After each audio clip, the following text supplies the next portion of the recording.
नमस्कार, हिंदुस्तान की धरोहर न्यूज में आपનું સ્વાગત। हिंदुस्तान की धरोहर न्यूज़ના ડિજિટલ પ્લેટફોર્મ પર સોનાલી મોર ફરી આજે એકવાર પંચમહાલ જિલ્લાના મોરવા હડફ તાલુકાની વાત કરવી છે। મોરવા હડફ તાલુકામાં થતા જે ભ્રષ્ટાચાર છે તે ભ્રષ્ટાચારની સામે અવાજ ઉઠાવનાર લોકો તો ઘણા બધા છે, પરંતુ તેમને સાંભળવા માટે કોઈ જ નથી। જ્યારે અધિકારીઓને પણ આ ફરિયાદો લેખિતમાં કરવામાં આવે કે જ્યારે અધિકારીઓને કહેવામાં આવે કે આ જગ્યાએ ભ્રષ્ટાચાર છે, પરંતુ અધિકારીઓ પણ આંખ આડા કાન કરીને ફક્ત ને ફક્ત એસીમાં ઠંડી એસીની મજા માણવામાં અને કુલરના ઠંડા પાણી પી અને એસી રૂમમાં બેસી રહેવામાં જ આનંદ ઉઠાવતા હોય છે। જી હા, પંચમહાલ જિલ્લાનો મોરવા હડફ તાલુકો।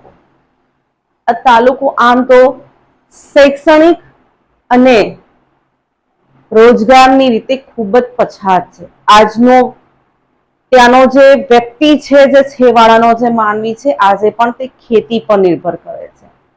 અને જો ખેતી પર નિર્ભર કરતી વ્યક્તિઓને રોડ રસ્તા પણ સારા ન મળે તો તે જાય ક્યાં? તમે અને હું જો ગાડી લઈને નીકળ્યા હોય અને રોડ રસ્તા ખરાબ હોય તો પણ આપણે થાકી જતા હોઈએ છે, મેન્ટલી હેડઅપ થતા હોઈ જઈએ છે। આ વ્યક્તિઓ તો જ્યારે પગપાળા ચાલીને જવા માટે મજબૂર બને છે ને એ પગપાળાના રોડ પણ સારા નથી હોતા। જ્યારે આ છેવાડાનો માનવી અધિકારીઓને ફરિયાદ કરે છે ત્યારે તેમનું સાંભળનાર કોઈ હોતું નથી। જી હા, પંચમહાલ જિલ્લાનો મોરવા હડફ તાલુકો અને મોરવા હડફ તાલુકાનું ધામણી ગામ, ત્યાં આપણી હિન્દુસ્તાન કી ધરોહરની ટીમ પહોંચી અને સ્થળ તપાસો પણ કર્યા અને ત્યાંના જે સ્થાનિક નાગરિકો છે એમની સાથે પણ વાત કરી। સ્થાનિક નાગરિકોમાં પંચાયતના બોડી સભ્યોમાંથી ધામણી ગામના જે ડેપ્યુટી સરપંચ છે તેમના પતિ કિરીટભાઈ, અને એ કિરીટભાઈએ જે આરોપો લગાવ્યા તે આરોપો કે જે પ્રત્યારોપો ખરેખર આપણે સ્થળ પર જઈને તપાસ કરીએ તો તેને સાચા સાબિત કરતા તમે અને હું ખચકાઈશું નહીં। જે કારણે તમને અને મને તો વિશ્વાસ ન જ આવે, તેના માટે આપણને તેઓએ ડોક્યુમેન્ટ પણ પ્રોવાઈડ કર્યા, જેના કારણે આપણે સ્થળ તપાસ કરી ને તેમની સાથે પણ વાતચીત કરી। જોઈએ આ વિડીયોમાં કે કિરીટભાઈ શું કહેવા માંગે છે। નમસ્કાર દર્શક મિત્રો, હું આપની સાથે સોનાલી મોરે, હિન્દુસ્તાન કી ધરોહર ન્યૂઝની ટીમ આજે જે ધામણી ગ્રામ પંચાયત છે, જે ધામણી ગ્રામ પંચાયતના થયેલા જે ભ્રષ્ટાચારો છે તે ભ્રષ્ટાચારોને ઉજાગર કરવા માટે તેના જે ગ્રામ પંચાયતના જે લોકો છે, સ્થાનિક લોકો, અને એ સ્થાનિક લોકોના કહેવા અનુસાર જે અગાઉ સરપંચ રહી ચૂકેલા છે એ વ્યક્તિએ જે કામ નથી કર્યા તે બાબતે આજે આપણે તેમની મુલાકાત લઈએ છીએ અને તેમની સાથે તેમની વાચામાં જ પૂછીએ કે તેમના ગામમાં શું શું ભ્રષ્ટાચાર છે અને જે સરકારમાંથી જે આવતી ગ્રાન્ટ છે જે પબ્લિકના વિકાસ માટે હોય છે એ પબ્લિકનો વિકાસ જ નથી કરવામાં આવ્યો। આપણે જે સ્થાનિક જનતા છે એમની સાથે વાતચીત કરીએ। શું નામ છે આપનું? મારું નામ બારિયા કિરીટ કુમાર જયંતિલાલ। કયા ગામના વતની છો ભાઈ? ધામણી ગ્રામ પંચાયત, તાલુકો મોરવા હડફ, જિલ્લો પંચમહાલ। ઓકે, તમારા જે ગામમાં તમારા કહેવા પ્રમાણે કે ભ્રષ્ટાચાર થયો છે તે કયા પ્રકારનો ભ્રષ્ટાચાર થયો છે તમે થોડું જણાવો। એટલે અમારા ઘેરથી જે મારા ઘરવાળી હતા ને ડેપ્યુટી સરપંચ હતા, પણ છતાં એ 5 વર્ષ દરમિયાન અમુક કે દાખલા તરીકે કે 2-4 મહિના બોલાવ્યા અમને એજન્ટામાં સહી કરીને, પણ પછી ગ્રામ સભામાં કે સામાન્ય સભામાં બોલાવવામાં આવ્યા નથી। તો આ લોકોએ જે બી ગ્રાન્ટો પાસ કરાવી કે બિલો પાસ કરાયા એ ક્યાંથી કરાયા, કોને સહી કરી, આપણને ડેપ્યુટી સરપંચ તરીકે મારા ધર્મપત્નીને ખબર નથી। બરાબર છે। હવે તમારા કહેવા પ્રમાણે જે ગ્રામમાં ભ્રષ્ટાચાર થયો તે કયા પ્રકારના કામોમાં ભ્રષ્ટાચાર થયો છે? આરસીસી રોડ જે બનાવ્યા છે, જે રોડ આગલા સરપંચે બનાવેલા હતા આગલી પંચાયતે, એ જ રોડ ઉપર આ રોડ બનાવ્યા છે। અને જે બી નાળા બનાવ્યા છે ને એ નાળા એવા છે કે મોટા મોટા પથ્થર નાખી અને બનાવ્યા છે। અત્યારે હાલ દેખાય છે ને બધા નાળા તૂટી ગયેલા છે। ઓકે, એટલે તમે એવું કહેવા માંગો છો કે જે ગામના સરપંચ અત્યારે હાલમાં હતા એ વ્યક્તિએ જે સરપંચ તરીકે કામ કરવું જોઈએ હતું અને એ કામમાં જે જનતા છે તેને વાપરવામાં કામ લાગે તેવું કામ નથી થયું એમ. હા, એવું કામ નથી થયું કેમ કે ખાલી દોડ જ દેખાય છે ત્યાં, મેટલ એવું જ દેખાય કે રોડ જેવું લાગતું નહીં. એ રસ્તા કર્યા છે એ રસ્તા ઉપર તો. ઓકે, કેટલા વર્ષથી તમને લાગે છે કે આવો ગામમાં ભ્રષ્ટાચાર થતો હશે? બેન, અમે લગભગ 4 વર્ષથી અમે લડીએ છીએ. 14મા નાણાં પંચની માહિતી મેં વારંવાર માંગી છે, છતાં પણ માહિતી આપવામાં આવતી નથી. હવે કયા કારણોસર નહીં આપવામાં આવતી એ અમને ખબર નહીં પડતું. તમામ અધિકારીઓ મિલીભગતમાં હોય એવું લાગે છે. ઓકે, અને છેલ્લા જે તમે અધિકારી પાસે જે આરટીઆઈ દ્વારા કે તમે કાગળ દ્વારા જે માહિતી માંગી તેમાં આપશ્રીને શું જવાબ આપવામાં આવ્યો અધિકારી દ્વારા? એ તો એવું કહે છે કે તમે સમાધાન લખી આપો અમને, એવું અમને જાણ કરે છે વારે ઘડીએ. કયા કારણોસર કઈ રીતે તમને સમાધાન કરવાનું? એ એમ કે છે કે આ બધું થઈ ગયેલું છે, તમારે શું છે કાગળોની જરૂર, અમે કામ કરી દીધું છે સ્થળ ઉપર, પણ મેં કીધું મારે માહિતી જોઈએ, અમે પછી રૂબરૂ ચેક કરી લઈએ. એટલે તમને અત્યાર સુધી કોઈ માહિતી મળી જ નથી ને? અત્યારે કોઈ માહિતી નથી મળી આજ દિન સુધી અમને. આપનું નામ? પરમાર ભવનભાઈ હીરાભાઈ. કેટલા વર્ષથી ધામણીમાં રહો છો? વર્ષોથી. તમારી જે ધામણી ગ્રામ પંચાયત છે એ ધામણી ગ્રામ પંચાયતના સરપંચ, એમનું શું નામ છે, એમનો હોદ્દો શું છે અને એ કઈ રીતે કાર્ય કરતા છે એનું તમે થોડીક ગામના નાગરિક તરીકેની જાણ. અમારા સરપંચ છે ભાનુબેન દિલીપસિંહ ઠાકોર અને એનો વહીવટ એમના પતિ કરે છે. એ તાલુકા સદસ્ય છે, એ તમામ વહીવટ એ કરે છે.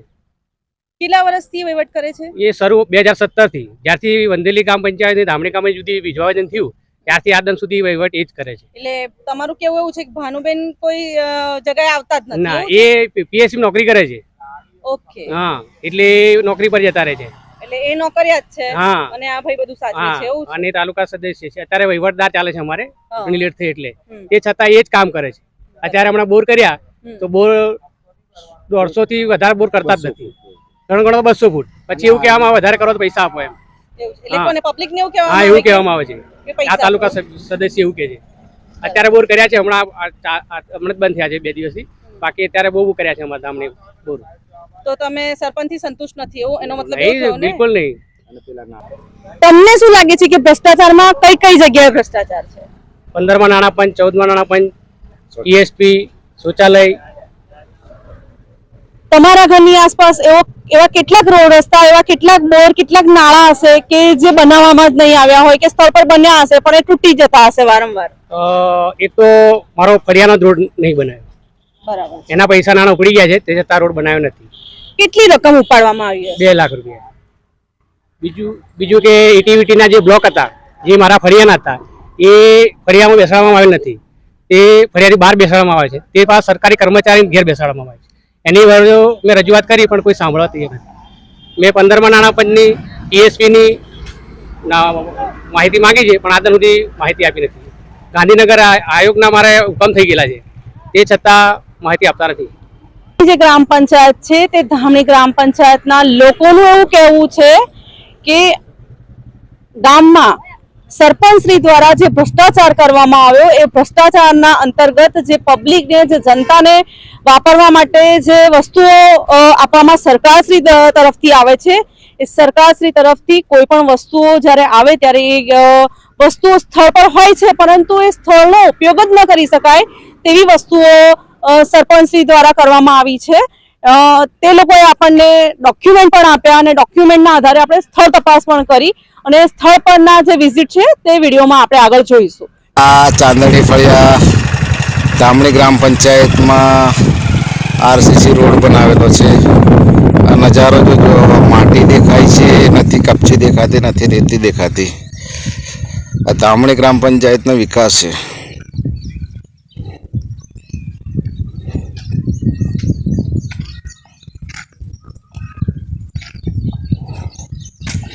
આ રોડ કઈ યોજનામાં બનાવવામાં આવ્યો છે તેની પણ તકતી લગાવવામાં આવેલી નથી. પણ એક જ નામ પર 5 લાખ રૂપિયા ઉપરલા છે. એક 3 લાખનો રોડ છે, 2 વાર 1-1 લાખના બિલો ઉપડેલા છે. કઈ યોજનામાં રોડ બનાવવામાં આવેલો છે એની કોઈ પણ જાતની તકતી લગાવવામાં આવેલી નથી. સ્થળ તપાસ કરવામાં આવે તો મોટા પાયે ભ્રષ્ટાચાર ધામણી ગ્રામ પંચાયતમાં નીકળે એવું છે. પણ આ સરપંચનો પતિ એવો છે, માથાભારી છે, એટલે આની સામે કોઈ હાથ ઊંચો કરે એમ છે નહીં. એટલે આના માટે સરકાર તપાસ કરે તો મોટા પાયે ભ્રષ્ટાચાર નીકળે એવું છે. અને 14મા નાણાં પંચની અમે માહિતી માંગેલી છે, વારંવાર, છતાં માહિતી આપવામાં આવતી નથી. 15મા નાણાં પંચમાં પણ માહિતી માંગેલી છે, પણ માહિતી આપવામાં આવતી નથી.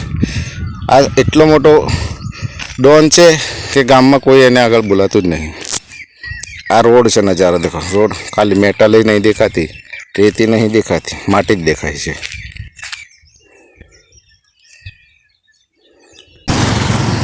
આ નાળો કોને બનાવ્યો કાકા? શું નામ સરપંચનું? હા, આખો નામ બોલો કાકા. તોમડીવાળા સરપંચ. આ નાળો શું કરવા બનાવ્યું? પાણી આવે ને હા, એટલે બહુ પાણી આવે, પાણી નહેરવાનું. ત્યાં નાળું બરાબર બનાવેલું છે. હા, મેં કીધું હરકું બોર કરો એમ. આતે પેલા પીને આવ્યા ને હા. એટલે જઈને તે મેલી નાહી ગયા. હવે આ નાળાને આ પરિસ્થિતિ ઉતરવાનું કે કેમ થાય? હા, તો એ જ કોને આ તો તા કે આ સરખું કેર કરવાનું એમ પૂછ્યું તમે એમને? પૂછી કે હરકું કરી દઈશ ને. ક્યારે સરખું કરવાનું કીધું?